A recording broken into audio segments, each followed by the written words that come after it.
We just saw Brick Mansions, the second to last Paul Walker action movie.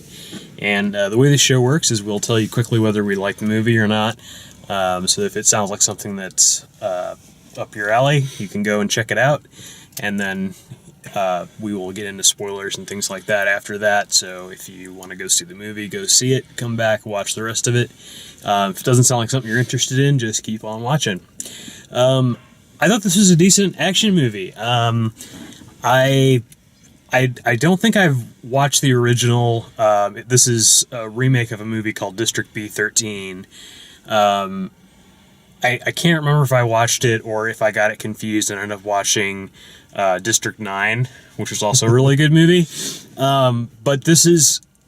It's good, and it subverts your expectations. I thought that it was going to be a lot like the first Raid movie, where it's basically just, breaking into, it would basically be Paul Walker and his friend trying to break into this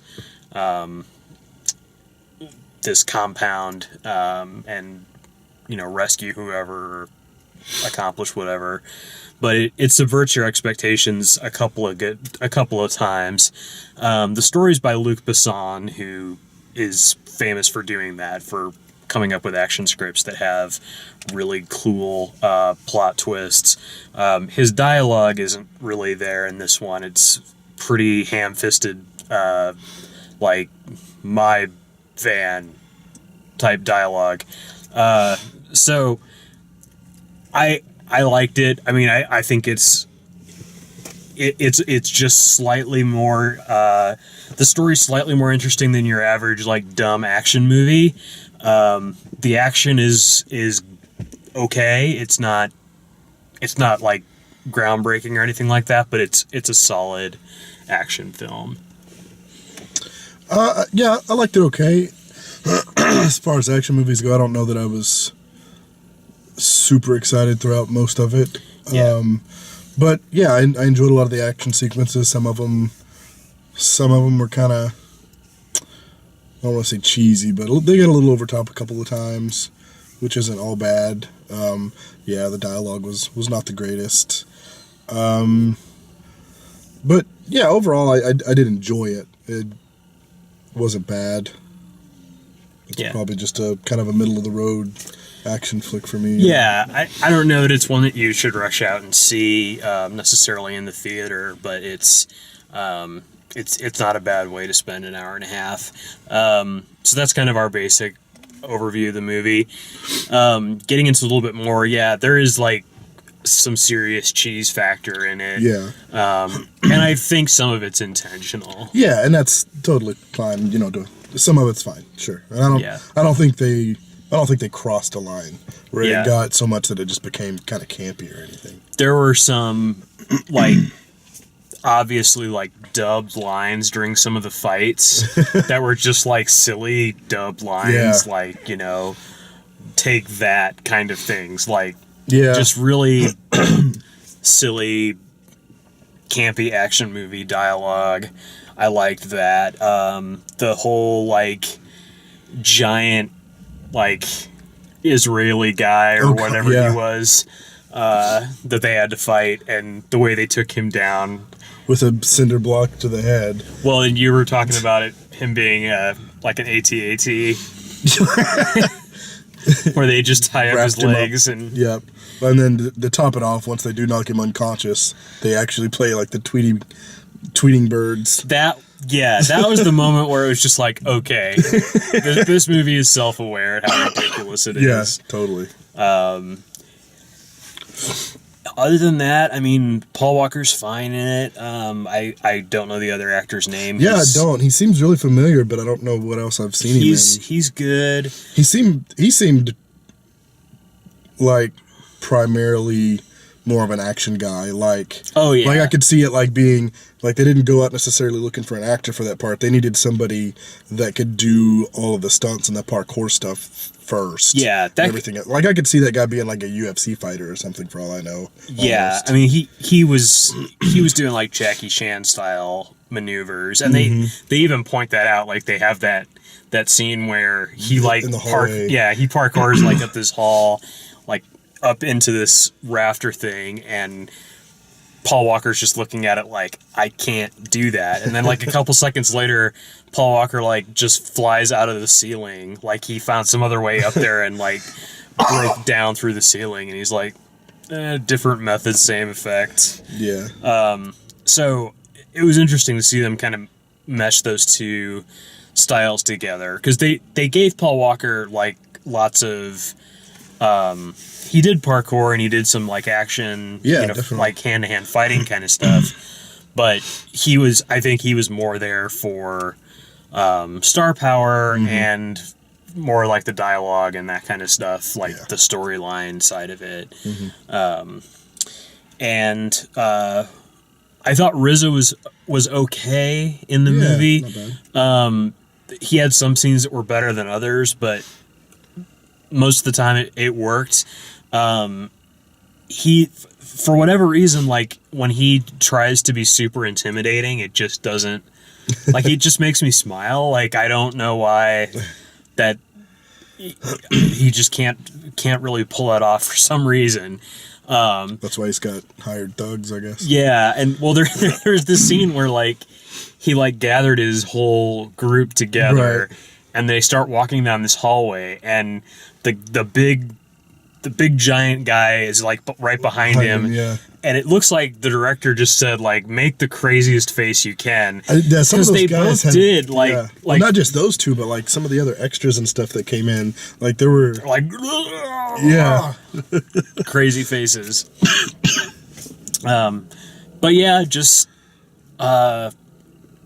what else can you say about it? I felt like, and I don't know if it was just, I don't know if it was written that way or if it was just like some editing constraints, but like it seemed like the two big like character switches, the one for Rizzo's character and then the one for Paul Walker's character, seemed to happen like really fast. Like it just, without the character switches, like when they kind of do a 180 on what their motivation is, almost like, like it seemed to happen like so fast without a lot of build up. Like all of a sudden, I guess if we're doing spoilers, all of a sudden Paul Walker's buddy almost, and Rizzo's character is like, no, I don't want to kill innocent people, and it just didn't seem like there was a foundation for that flip to happen. Yeah, I mean, it does make sense in the context of the movie. Yeah. And it's a very Luc Besson thing to do, like to completely subvert your expectations of what's going on, and also for you to, like, by the end of the movie, like, do you really want RZA to lose? Like, do you really, like, you're sort of fighting both sides, like you're in to both sides, and they have, I mean, there's like a social commentary overtone to the movie. Definitely, yeah.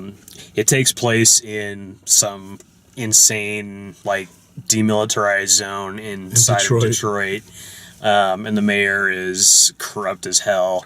Like even from his like first appearance, like as soon as he was on screen, I was like, this guy's a mustache twirling villain. Like it was just immediately obvious. Well, I mean, he almost like says as much. Like they're talking about, what are we going to do with all the people that live there now? It's like, oh, I've got plans for them, But it was interesting. I also liked that like all of the vehicles in the movie are either GM or they're the Mustang, the one Mustang that RZA has, that they completely demolish. They make that GMC van look like the most awesome machine ever when they like drive it through the glass.